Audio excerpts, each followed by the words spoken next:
Lagi asik rescue ular, Heru si gundul malah kena sembur sang kobra.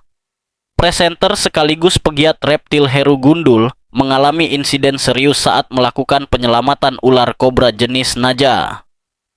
Pria yang dikenal lewat program Jejak si Gundul di Trans 7 itu terkena semburan bisa ular hingga menyebabkan kondisi matanya membengkak dan merah. Dalam unggahannya, tampak area mata-mata Heru mengalami mata menjadi bengkak yang cukup parah akibat paparan bisa ular kobra. Heru si Gundul memperlihatkan kondisi wajahnya yang merah usai terkena cairan beracun dari ular tersebut. Heru mengatakan insiden itu terjadi ketika dirinya sedang melakukan rescue ular berbisa. Saat proses evakuasi berlangsung, ular kobra tiba-tiba menyemburkan bisa langsung ke arah wajahnya. Lur, mataku piye lur? Tambah sipit ya lur ya.